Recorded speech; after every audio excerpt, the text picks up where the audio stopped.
At 9:47 a.m. on March 31st, 1943, Second Lieutenant Owen Baggett watched his burning B-24 Liberator tear itself apart over Burma. Below, 13 Japanese fighters circled for the kill. The 22-year-old copilot, part of the 7th Bomb Group's 9th Squadron, was 8 months into combat missions, launched from Pandavajwar, India. Their target had been a railroad bridge at Pyinmana, but the enemy found them first. The Japanese Ki-43 fighters, Oscars to the American bomber crews, were light, fast, and deadly in the hands of the veteran pilots of the 64th Sentai. They had launched from bases flanking the target and spotted the 12-ship B-24 formation, climbing through 4,000 feet. Fire spread through the fuel tanks as First Lieutenant Lloyd Jensen fought the controls. Shattering oxygen bottles fed the blaze. The intercom died. Baggett used hand signals. Bail out. Get out now. 19-year-old Sergeant Samuel Crossick grabbed 2 fire extinguishers, fighting the blaze from the catwalk over the open bomb bay. It wasn't enough. The fire was winning. Jensen gave the final order. The crew abandoned the aircraft. Baggett saw 4 parachutes blossom below him before the B-24 exploded. He counted men in the silk. Then he heard the dreaded sound, the high-pitched whine of fighters diving.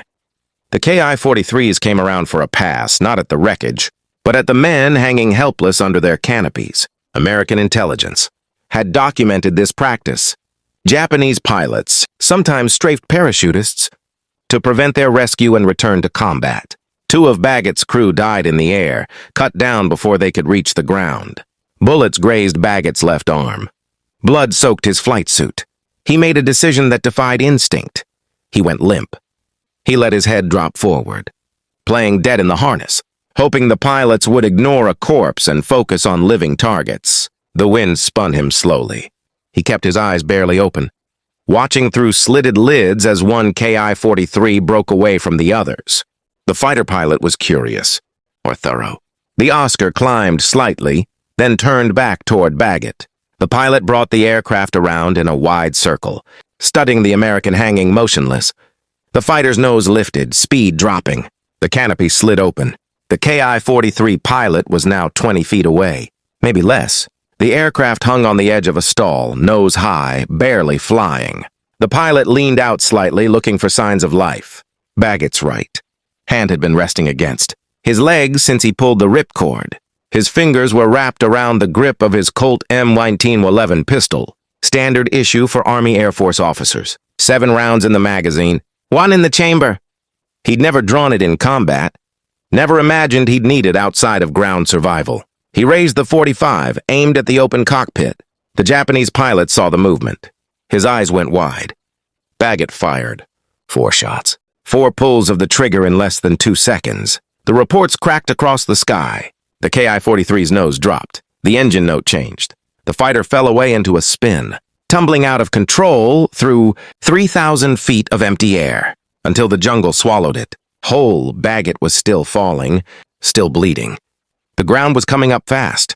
He hit the earth in a rice paddy 3 miles northeast of Pyinmana, landing on his knees in 18 inches of water.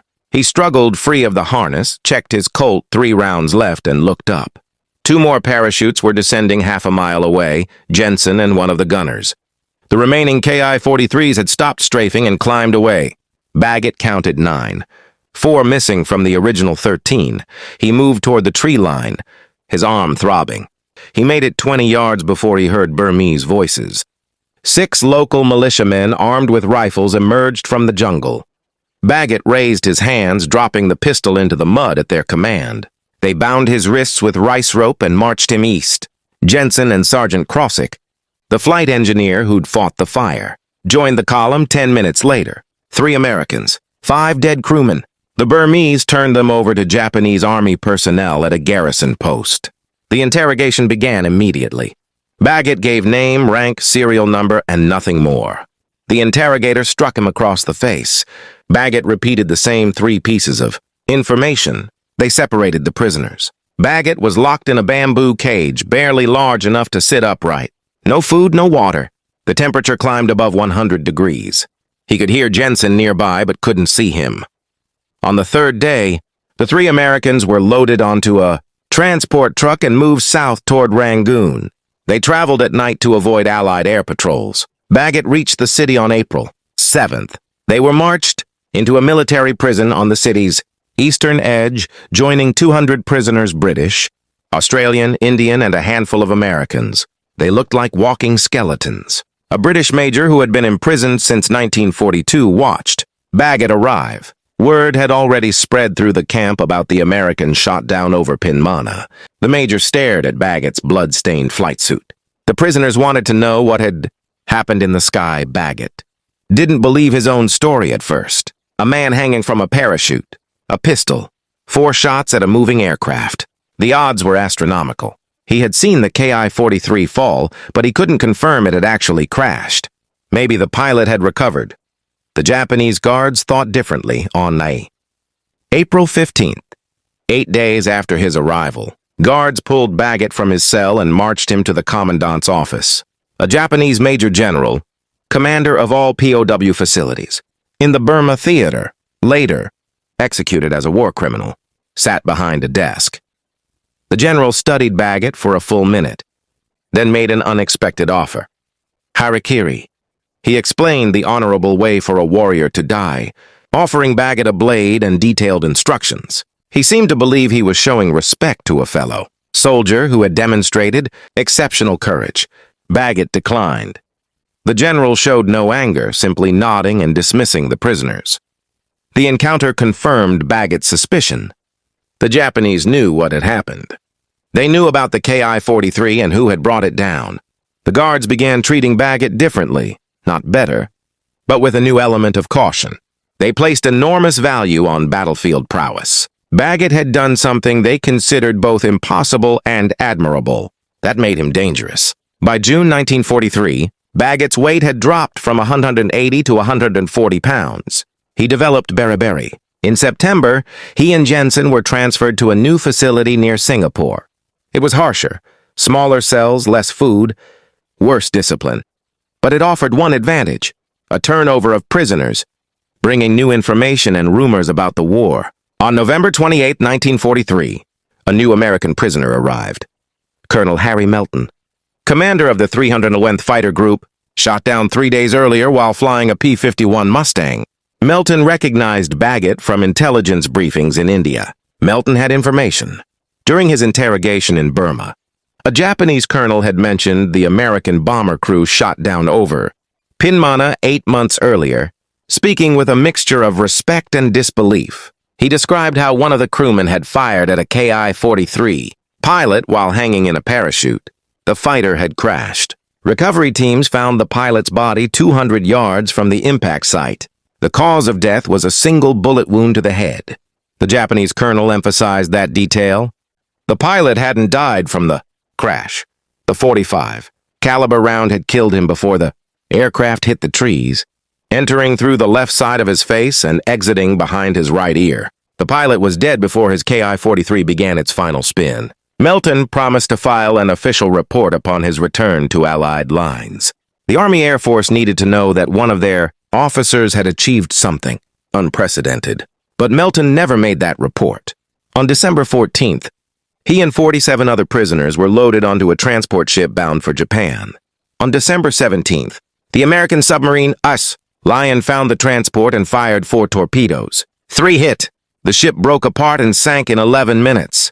A Japanese destroyer later found the survivors and machine-gunned the lifeboats, killing everyone except one British officer who hid under corpses. That officer later confirmed Melton's death and recovered a letter Melton had written, mentioning an extraordinary American pilot in Singapore.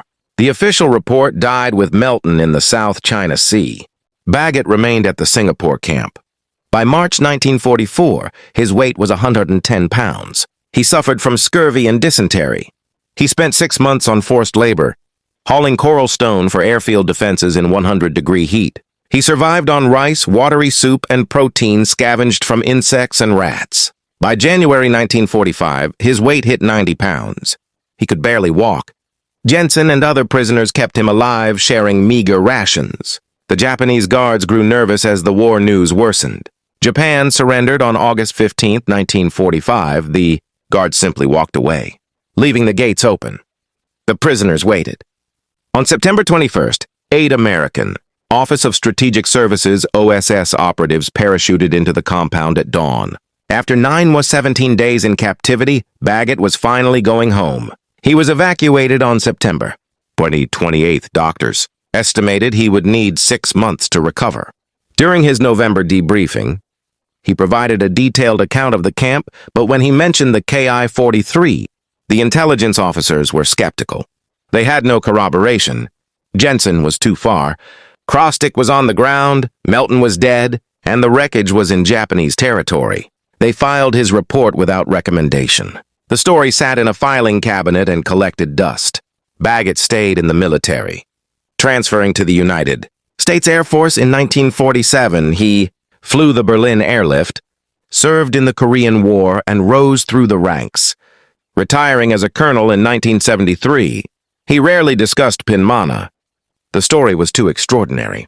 Most listeners reacted with polite skepticism. Then, in July 1996, Air Force magazine published an article titled, "Valor, David, and Goliath." The author researched Japanese records and interviewed surviving 7th Bomb Group personnel. The conclusion was clear. Despite the lack of direct evidence, Baggett's account was credible. No Allied fighters were present. The Ki-43's low stall speed made the approach possible. A 45 round could kill a pilot at 20 feet. Melton's second-hand account was from a credible source. The magazine stated there was no reasonable doubt that Baggett had accomplished exactly what he claimed. At 76, Baggett found himself explaining the event to a new generation. He answered questions modestly. 4 shots, 1 falling aircraft, 53 years of wondering. Owen Baggett died on July 27, 2006, at age 85. His obituary noted that he was believed to be the only person in military history to shoot down an enemy aircraft with a handgun while parachuting from a damaged bomber. The odds were astronomical, but astronomical odds are not the same as impossible. Baggett's achievement represents the absolute edge of human capability. A man, a pistol, and 4 seconds of perfect aim in a theater of war where survival sometimes defied rational explanation.